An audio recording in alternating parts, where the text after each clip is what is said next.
धृतराष्ट्र कहने लगा कि मुझे मेरे 100 जन्म याद हैं, 100 जन्म याद है मुझे कि मैंने कोई ऐसा कर्म नहीं किया, फिर मेरे 100 लड़के मेरी आंखों के सामने क्यों मरे। श्री कृष्ण जी कहने लगे कि मैं आपको दिव्य दृष्टि देता हूँ और 100 जन्म से पहले का जीवन देखो। तो उन्होंने उनको वो अपनी शक्ति दी और उसने 100 जन्म से पहले के जब जन्म देखे तो उस जन्म में भी वो राजा थे। राजा थे तो एक समय ऐसा आया कि समुद्र में जहाँ हंस रहते हैं कहीं, उनका पानी खत्म हो गया और पानी खत्म होने के कारण वहाँ मोती निपजने बंद हो गए, क्योंकि मोती शिप में होते हैं, शिप समुद्र में ही मिलती है। तो पानी नहीं रहेगा तो शिप भी नहीं रहेंगी, शिप नहीं होंगे, मोती कहाँ से होंगे। तो हंस जो है वो मोती चुगते हैं, दूसरी चीज कोई लेते नहीं। तो हंसों ने सोचा एक जोड़ा था कि अब यहाँ तो पानी खत्म हो गया और कहीं दूसरी जगह चल के कुछ समय के लिए वहाँ बिताया हुआ, जब तक पानी फिर इसमें भर जाएगा और फिर इसमें मोती पैदा होने शुरू हो जाएंगे, फिर आ जाएंगे। वो वहाँ गए तो जहाँ राजा धृतराष्ट्र पहले राजा था, उसमें जाके कहने लगे कि हमारे इस तरह से हो गए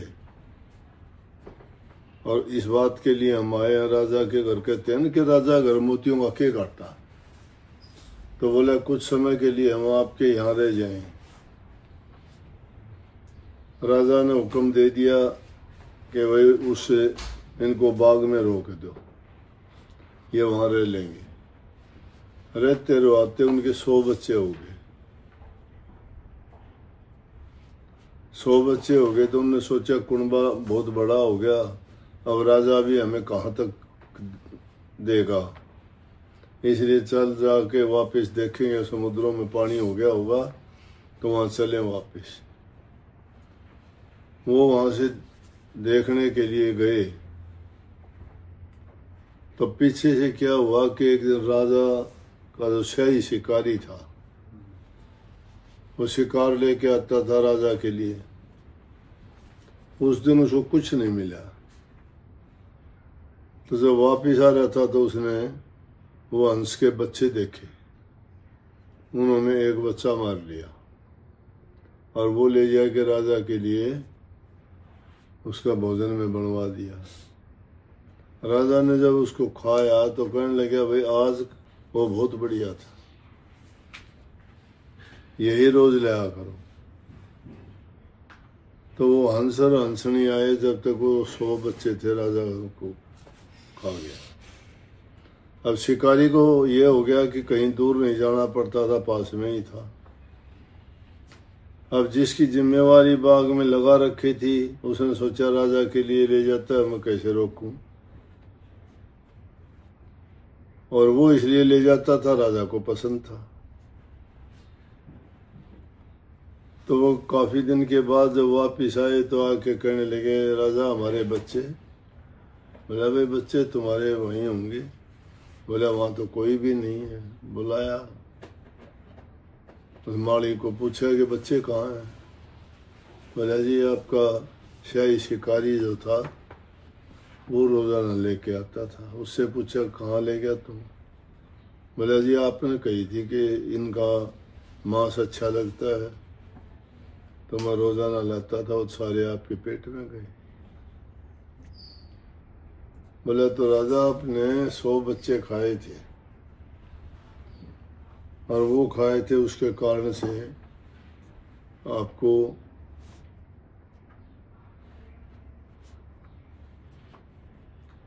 अब वो कर्म भोगना पड़ा, उनका बदलाव देना पड़ा। तो 100 वर्ष से ज़्यादा का कर्म भी जब पीछा करता हुआ उसका आया, तो वो इस बात को साबित करता है कि हमारे जो संचित कर्म हैं वो जब तक भोगे नहीं जाते तब तक इस दुनिया में बार बार आना जाना पड़ता है। अब रही कर्म भोगने की बात, कर्म एक तो ये है कि वो कर्म को एक कर्जा मानो, कर्ज इंसान का जब उतरता है वो कर्ज को दे दे। तो एक तो सपने में भी कर्म भोगा जाता है, एक वास्तविक जीवन में भोगा जाता है। जैसे आपने कही, जैसे धृतराष्ट्र था, उसने असली जीवन में भोगा अपना कर्म।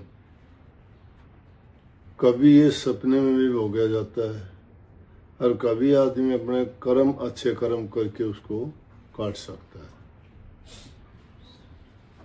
अब हमें नहीं पता हमारे कर्म किस दर्जे पे रुके हुए हैं, किस दर्जे के कर्म हैं। संत सतगुरु जानते हैं जिसके कर्म जैसे होते हैं उसके कर्म किसी के नाम भक्ति से कटवाते हैं, किसी की सेवा से कटवाते हैं और किसी से ध्यान में कटवाते हैं।